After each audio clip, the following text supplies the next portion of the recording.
చెప్పండమ్మా, ఎట్లా చూస్తారమ్మా ఇప్పుడు మరి డబుల్ బెడ్రూమ్ ఇండ్లు ఎక్కడ కావాలనుకుంటారు? ఎందుకు మీకు ఇక్కడ ఈ రాష్ట్ర సర్కార్ మరి ఎందుకు మిమ్మల్ని పట్టించుకుంటలేదు? మీ ఇండ్లను ఆల్రెడీ మాకు కనిపిస్తున్న విజువల్స్లలో కూల్చేయడం కూడా జరిగింది, మరి ఎందుకు మిమ్మల్ని పట్టించుకుంటలేదు? మమ్మల్ని ఎందుకు పట్టించుకుంటారు? అన్ని మంచిగా ఏందో తీసుకున్న వాళ్ళు మంచిగా తీసుకున్నారు, సంటింగ్ సెట్ తీసుకున్నారు, కార్లు తీసుకున్నారు, లోన్లు తీసుకున్నారు, అన్ని తీసుకున్నారు. మాకు మాత్రం ఎవ్వరు గవర్నమెంట్ సొమ్ము అంటూ మాకు ఏమి లేదండి. మాకు ఏమి లేదు. దొంగలు తయారైనారు, ఇంటికొక దొంగ తయారైనాడు ఇక్కడ. ఏమున్నా దోసుకోనికేమున్నారు వాళ్ళు కూడా నేను అలాంటి మోసం చేసే వాళ్ళకే వాళ్ళు ఇస్తున్నారు, వాళ్ళు ఇచ్చేస్తున్నారు. ఇప్పుడు హైడ్రా వస్తున్నది అని అంటారు. రేవంత్ రెడ్డి గారు వచ్చిన తర్వాత 2.5 సంవత్సరాలు అయిపోయింది, మేము కాలేదంటలేను. 6 గ్యారంటీలు ఆ సార్ ఇచ్చిండు. ఎవరికేమి ఇచ్చిండండి? ఎవరికేమి ఇచ్చిండు? ఇచ్చిన వాళ్ళకే ఇచ్చిండు. తీసుకున్నా డబల్ బెడ్రూమ్లు అన్న ఒకటి పెట్టినాడు. డబల్ బెడ్రూమ్ పెడితే ఏముంది?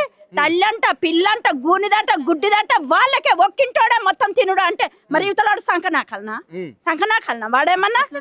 ప్రభుత్వం లెక్కల ప్రకారం చూడరా ఆయన మేము ఏంది ఆయన వచ్చి గద్దె మీద కూర్చున్నాడా? ఆయన గద్దె మీద వచ్చి ఇంటికి వచ్చి నీకు ఇల్లు ఉందా లేదే అని చూడాలి కదా, ఇల్లు చూడాలి కదా, ఆయన చూసి ఇయ్యాలి కదా ఆయన. ఏం లేదు, అయిపోయింది. పట్టా మీద గీసిన ఇచ్చిన. మరి నాకు 2 కొడుకులు, నా కొడుకు 35 ఏళ్ళు, ఆయనకి పెళ్ళం వద్దా? మరి ఆయనకి ఇల్లు వద్దా? ఉద్యోగం ఇస్తున్నాడు కదా, నా కొడుకు చదువుకున్నాడు, ఉద్యోగం ఇచ్చినాడు. ఉద్యోగం లేదు, పాడు లేదు. అదేంటది ల్యాప్టాప్ ముందట వేసుకుని ప్రైవేట్ జాబ్ చేసి రాత్రి 12 గంటలకు అట్లాంటి రేపు పిల్లలు ఇస్తా. 12 గంటలకు వస్తే అది ఎక్కడ పోవాలి? చేసుకున్నది ఎక్కడ పోవాలి? ఇంకొని దేవుడు ఆడుకోవాలి. అంటే ఇప్పుడు రేవంత్ రెడ్డి ఒకటే చెప్తుండే కదమ్మా, ఆల్రెడీ ఇచ్చింది ఏంటి? అది ఇచ్చింది ఏంటది? ఆయన ఒక్కరికే ఇస్తున్నాడు. ఇప్పుడు మేము ఇక్కడ ఏందో ఏంటది ఇక్కడ ఇళ్ళలో పని చేసుకుంటాం. మాకు దగ్గర ఉన్న దిల్చిన దగ్గర ఉంది. ప్రతి దానికి ఓనికి రోగం వచ్చినా, కాలు ఇరిగినా కూడా బాగానే ఇంకొని కాకుండా ఇంకొని ఈడ్చుకుంటూ పోతాం మేము. అక్కడ ఎక్కడో అడవిలో లేస్తే యానించలు రావాలి. ఒకలా మంచిగానే ఉంటాడు, ఆడు సూటు బూటు వేసుకొని ఉంటాడు.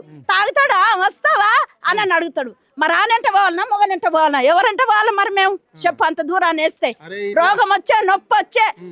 అక్కడ నీళ్లు గతి లేవు, కరెంటు లేదు, చెట్లు మొలిచి ఎట్లున్నాయా డబల్ బెడ్రూమ్లు? చెప్పు. మా ఇండ్లు మాకే కావాలి. లేదంటే ఎంక్వైరీ చేయమను.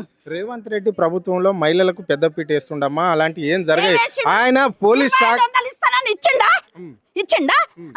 ఏంటది గ్యాస్ ఉండి 500 గ్యారంటీ చేస్తా అన్నాడు. చేసిండా?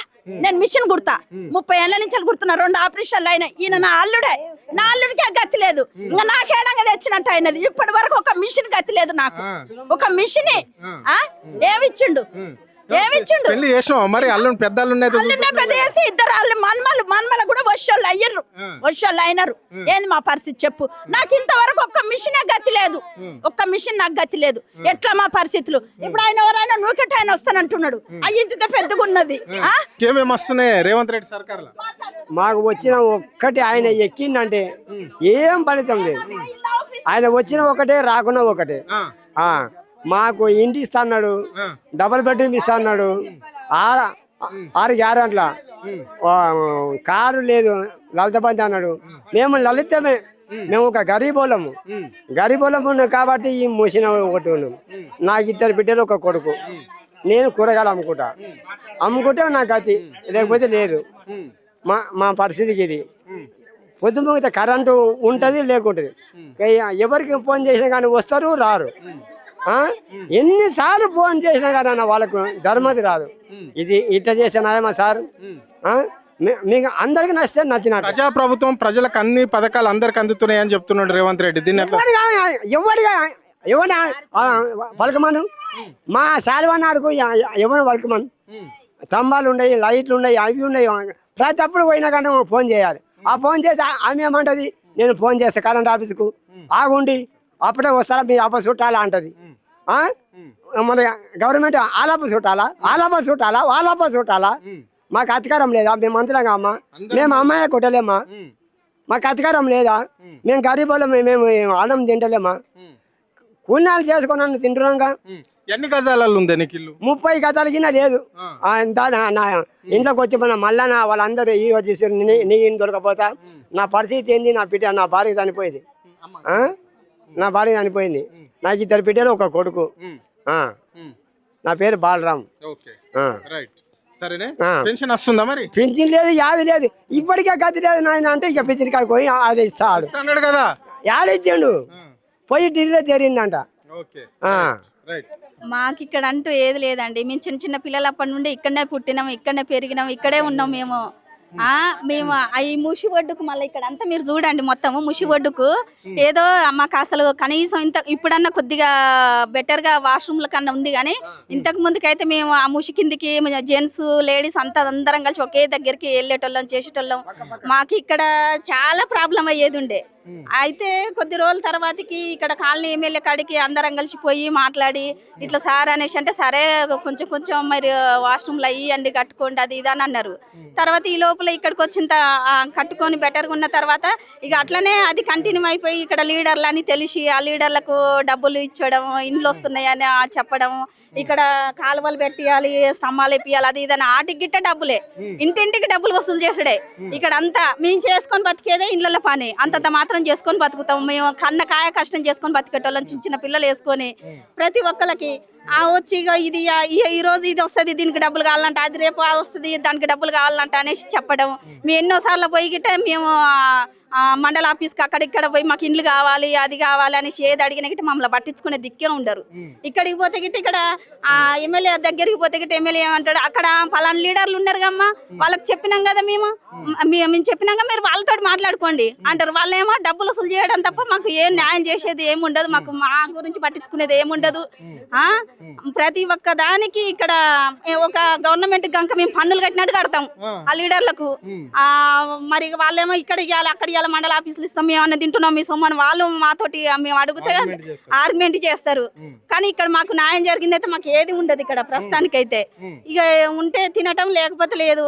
మాకు ఇండ్లు వస్తున్నాయి అని అన్నారు. ఇక్కడ ఏదో 60 ఇండ్లు ఏమో పట్టాలు. ఇప్పుడు 1,00,000 ఇండ్లు ఇస్తాము హైదరాబాద్ లో అని చెప్పేసి రేవంత్ రెడ్డి చెప్తున్నాడు, మరి నిజమేనా? ఇది ఏమన్నా కట్టిరా మీరు? అవి మాటల వారికే సార్, చేతలు దాకలేవు. ఇది అది బలిసినోనికే ఉంటాయి కానీ బక్కోనికి ఎవరికి లేదు. ఆ డబ్బున్నోనికే ఇయ్యాలి రేపు ఈ పాలన మొత్తం డబ్బున్నోని చేతుల్నే. లీడర్ల వరకు వాళ్ళు లక్షలు ఇచ్చేయమనంటే మేము పైసలు పెట్టి కొనుక్కుంటున్నాం, మీకు చేతనైతే మీరు కొనుక్కోండి, మీకు వస్తాయి మేము పెట్టుకుంటున్నాం అనేసి వాళ్ళు అట్లా మాట్లాడడం, డబ్బులు తీసుకోవటం. ఇది తప్ప అది మాటల వరకే. ఇక్కడ మాకు అసలు ఏది లేదు సార్, ఒక దిక్కు దేశ లేని మనుషుల లెక్క ఉండిపోతున్నాం. మాకు అసలు ఏది రాలేదు సార్, ఒక్క బస్సులో తిరగడం తప్ప వేరేది ఏం లేదు. బస్సు తిరగడం తప్ప బస్సులో తిరగడం తప్ప వేరేది ఏం లేదు. ఇక్కడ మాకు మమ్మల్ని పట్టించుకునే దిక్కు లేరు. ఇక్కడ మాకు వచ్చిన అంటూ బెనిఫిట్లు ఏమీ లేవు అసలు. హైడ్రా వస్తే ఎట్లా చేస్తారు? హైడ్రా వస్తే మాకు మేము కోరుకునేది ఏంటంటే అందరికి వెరిఫికేషన్ చేసి ఇక్కడ ఉన్నారా లేరా, ఇక్కడ ఎన్నేళ్ల నుంచి ఉంటురు, ఇక్కడ ఎంత మందికి ఇండ్లు వచ్చినాయి, ఎంత మందికి రాలేదు అనేసి వెరిఫికేషన్ చేసి ఇవ్వాలి. ఇప్పుడు హైడ్రా అనేసి చెప్తారు, అవి లీడర్ల దాకా పోతున్నాయి. ఆ ఎమ్మెల్యే కంచెలు లీడర్లు, మండల ఆఫీసు, ఎంఆర్ఓ ఇవన్నీ పోతున్నాయి. వాళ్ళకే పోతున్నాయి. వాళ్ళ చుట్టాలకు ఇక్కడ లేని వాళ్ళకి ఇండ్లు పెట్టుకుంటారు. నాకంటే ఎడనకల పెళ్లి అయినోనికి వానికి ఇండ్లు వచ్చింది. నాకు ఇప్పుడు పెళ్ళి అయ్యి నాకు ఇయ్యాలి, రేపు నాకు కొడుకు పెళ్లి అవుతుంది, నా కూతురుకు పెళ్లి అవుతుంది. మేము ఒక్క చిన్న రూమ్లల్లా చిన్న ఇండ్లల్లో మేము ఇబ్బంది పడుతున్నాం. మాకు చాలా ప్రాబ్లం అవుతుంది. మాకు ఏదైనా కానీ న్యాయంగా చెయ్యాలి. ఏదున్నా కానీ వెరిఫికేషన్ చేయాలి మెయిన్. అసలు వెరిఫికేషన్ చేసి ఇప్పుడు ఆంధ్రాలో గనక మన వాలంటీర్లు అయ్యి ఉన్నారు చూడు, అట్లా తెచ్చి పెడితే ప్రజలకు న్యాయం అవుతుంది. మా లాంటి పేద ప్రజలకు న్యాయం అవుతుంది. ఇట్లా చేతి కింద నీళ్ళు తాగే ఎమ్మెల్యే చేతి కింద ఉండేటోళ్ళు, ఎంపీల కింద ఉండేటోళ్ళు వాళ్ళకి ఇళ్ళని వాళ్ళని పెడితే అది అసలు మా పొట్ట పెట్టడం తప్ప మాకేం వచ్చేది ఉండదు అసలే.